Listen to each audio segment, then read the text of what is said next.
So this athletics season has been pretty stinking depressing and has resulted in probably a huge uptick in alcohol consumption in the Bay Area. And for those of us who don't drink, we've probably gained an average of about 2 pounds per last 3 innings of each game. But that doesn't mean we can't find things to be happy about during the season. So I'm going to do a game-by-game happy highlight. They might be very short, but I'm gonna do it. So last Sunday was a great game. The A's lost 18-2 to the Orioles. You would think that it'd be pretty difficult to find something happy in that game, but I will say that Coco Crisp and Brett Lawrie both had 2 hits, and Lawrie had a home run, and Ike Davis pitched another scoreless inning, so he's still got the Oakland A's career record for ERA at 0, so that's pretty cool. And at least there was no late inning depression like we're used to, because it was just depressing from the very beginning.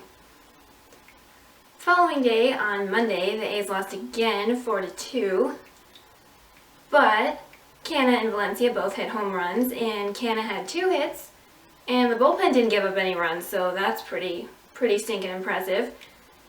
We'll just pretend that the 3 errors never happened. The A's did win 2 games this week, quite an accomplishment, and they were both against the Dodgers, which just makes everyone happy. But on the 18th, they won 5-4. Reddick, Valencia, and Canha all had multi-hit games, and Semien and Canha had multi-RBI games.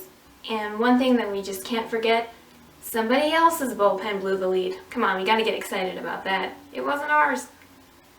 Second game we won this week, the 19th against the Dodgers, when we won 5-2. Jesse Chavez had a really good outing, which I'm happy about because he's kind of been helping me lose in fantasy baseball lately, and I do a very good job of doing that by myself. So I'm pretty happy for him because he's seeming to get back on track. 2 runs, 2 hits in 8 innings. That's pretty good. Burns had 3 hits and 3 runs. Sogard and Canha had 2 hits. And the bullpen got a save. Come on. Gotta put our hands together for that one.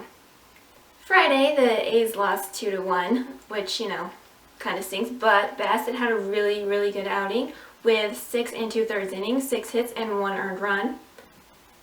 Fagley, Lawrie, and Crisp all had 2 hits. And I guess we got a little bit of excitement in the 9th inning, but, that's also something we can be incredibly depressed about, but this is the happy thing, so we're just going to be excited that they actually made things interesting and not be upset about the fact that our pie senses were tingling and we could just smell it, and it wasn't the pie that we were cooking to eat after the loss because we were depressed that they lost again. Then, of course, on Saturday, the 22nd, the A's lost 5-4. There was a blown save. Let me see if I can find something to be happy about. Got nothing, sorry. So, who's been hot this week? Bob Melvin, but he's always hot. And in a non-objectifying way, Mark Canha has been really hot this week too. 11 for 24 with 4 RBIs and 5 runs scored, which is pretty impressive considering we went 2-4 this week, but way to go, Canha. And then I'm also going to highlight Jesse Chavez because he went 8 innings and only gave up 2 earned runs and 2 hits, and totally playing favorites here because I could have talked about a couple other starters, but you know what? I really like Jesse Chavez, and this is my sparsely viewed YouTube video, so I'm going to mention him and you guys can deal with it. Sorry. In order to stay positive this week, exactly how much alcohol would we have needed to drink?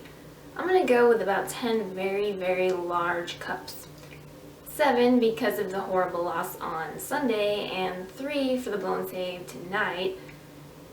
We should probably be a little bit more, but at this point we're just so used to it happening that if we drank as much alcohol as we wanted to every single time the A's blew a save, we'd all pretty much have been dead of alcohol poisoning about 1/3 of the way through the season. So we gotta take it down a notch, guys, because we want to still be alive in October. We have to root for all the former A's in the playoffs because the A's aren't going to be there.